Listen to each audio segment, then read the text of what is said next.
మిథున అయితే తన యూనివర్సిటీ లెటర్ చూసి అలా దేవా వైపు చూస్తూ ఉంటుంది. దేవా అయితే బాయ్ బాయ్ వెళ్ళిపో, నాకు దరిద్రం వదిలేసింది అని అయితే బాయ్ చెప్తూ ఉంటాడు. అలా బాయ్ చెప్పేసరికి మిథున అయితే షాక్ అవుతూ ఉంటుంది.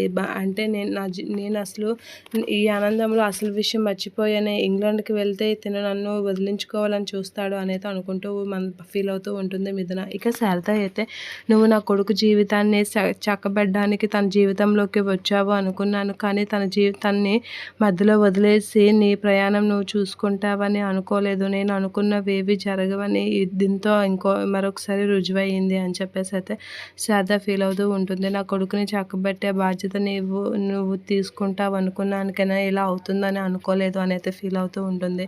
ఇక మిథున వాళ్ళ అమ్మ అయితే లలిత అయితే ఏంటి మిథున ఆలోచిస్తున్నావు, నీ లగేజ్ ఏదైనా ఉంటే సర్దుకో, అయినా నీ లగేజ్ సర్దుకోకపోయినా పర్వాలేదు పదా అని చెప్పేసి అయితే అంటూ ఉంటుంది. దాయమ్మ అని చెప్పేసి మిథున అయితే వాళ్ళ నాన్న తీసుకొని వెళ్ళిపోతూ ఉంటాడు. ఇక దేవ వాళ్ళ నాన్న సత్యమూర్తి వీళ్ళందరూ అయితే షాక్ అయ్యి అలా చూస్తూ ఉండిపోతూ ఉంటారు. ఇక ప్రమోద్ని వాళ్ళ ఆయన అయితే అలా ఒకరి మొఖాలు ఒకరు చూసుకుంటూ ఉండిపోతూ ఉంటారు. ఇక మిథుననైతే హరివర్ధన్ తీసుకొని బయటికి వెళ్ళిపోయి, నిన్ను ఎలా అయినా ఆక్స్ఫర్డ్లో చదివించే వరకు నాకు ఇది ఉండదు, నీది లక్ష్యం కదమ్మా, నీ జీవిత లక్ష్యం అది అని చెప్పేసి అయితే చాలా హ్యాపీగా హరివర్ధన్ అయితే తీసుకొని వెళ్తూ ఉంటాడు. ఇక మిథున అయితే ఏమనలేక అలా చూస్తూ ఉంటుంది. నేను రాను నాన్న అని అనేసరికి ఒక్కసారిగా హరివర్ధన్ అయితే షాక్ అయ్యి అలా చూస్తూ ఉండిపోతాడు మిథున వైపు.